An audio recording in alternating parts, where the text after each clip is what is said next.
Advanced Residential Applications and Case Studies. Chapter 2, Advanced Residential Appraisal Concepts. Page 19, Scope of Work Case Studies. Here are some opportunities to practice some of the principles we have been discussing. On the following pages, you will find descriptions of various properties. Pretend that each is a new assignment that has been offered to you. Remember that the first thing we need to do is to identify the problem. So, read through each one and start to get a handle on the primary concerns and what makes each assignment unique.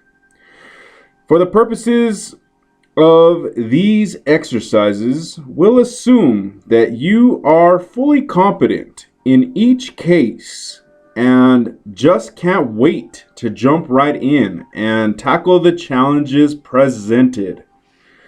First, we will ask you to list some of the more important steps in the scope of work that you would design to solve each appraisal problem. What are the relevant property characteristics? Will you have to use an extraordinary assumptions or hypothetical conditions? Then we will ask you to identify what type of information you will need to research. Make a list of possible data sources. Where will you go to find the information and data that will be required to execute a credible scope of work? End of page. Page 20, case study number 1. Your subject property is a 175-year-old colonial house with 12 rooms, 6 bedrooms, and 1 bath. There are 2 tenant houses, 3 barns, and several sheds. It is situated on the edge of a village and has 120 acres of land. There is a stream that meanders through the property from the northeast to the southwest. List some critical steps in your scope of work.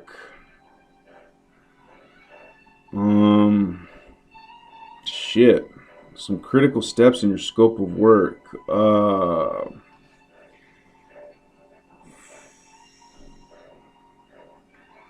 I guess finding comparables.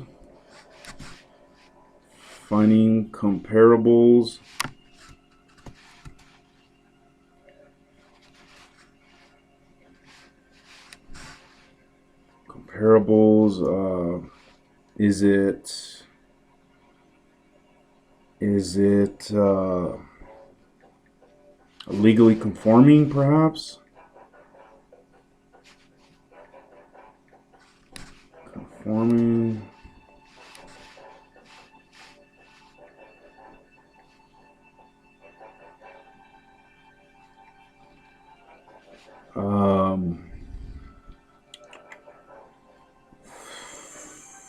Scope of work, looking into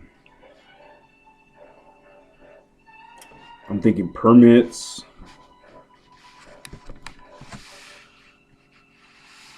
List potential data sources. I'm going to say MLS. I'm going to say county records.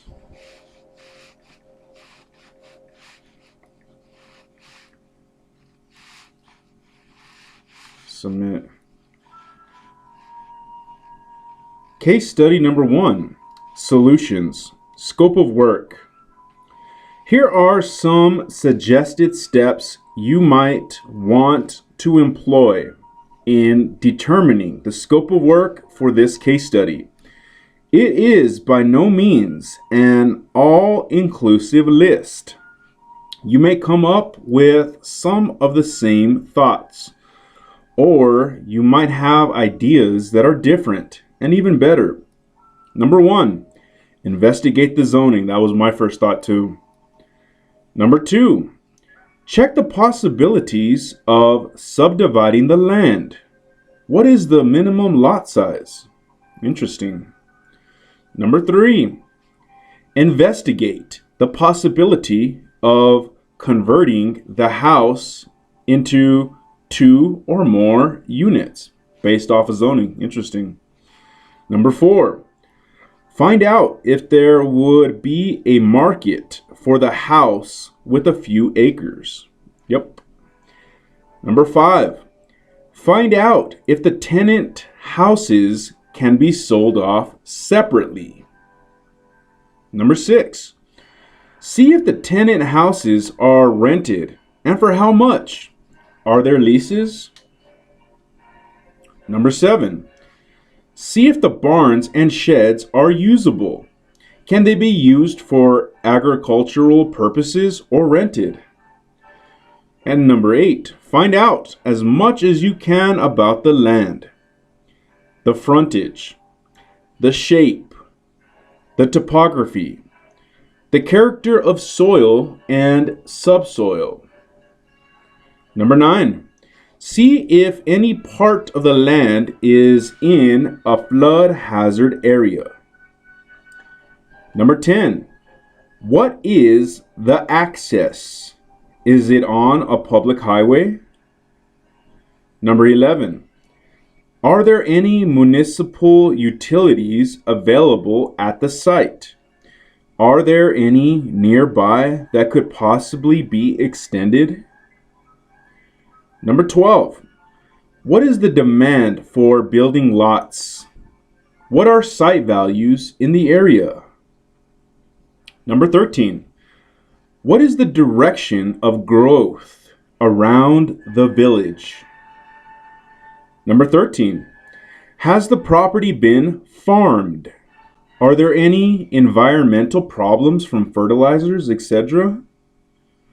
Number 14, identify the highest and best use of the property as improved. Number 15, identify the highest and best use of the land as though vacant. Number 16, investigate the possibilities of interim use for the land. Case study number 1, solutions, data sources. Here are some suggested possible data sources. It is by no means an all-inclusive list. You may come up with some of the same thoughts, or you might have even better ideas. Obviously, the particular data sources will vary according to each area of the country. Just list the ones that you find to be common in your area. Number 1, owner. Number 2, deed. Number 3, survey. Number 4, tax maps. Number 5, flood maps. Number 6, soil maps. Number 7, topographical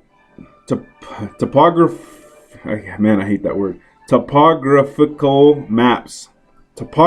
Topographical maps. I can't pronounce that word. Number 8, aerial maps. Number 9, title report. Number 10, zoning ordinance. Number 11, master plan for the village or county. Number 12, subdivision codes. Number 13, building codes. Number 14, comparable single unit sales. Number 15, comparable multi-unit sales. Number 16, comparable rents. Number 17, comparable land sales. Number 18, local real estate agents. Number 19, local builders. Number 20, assessor's office. And number 21, county health department.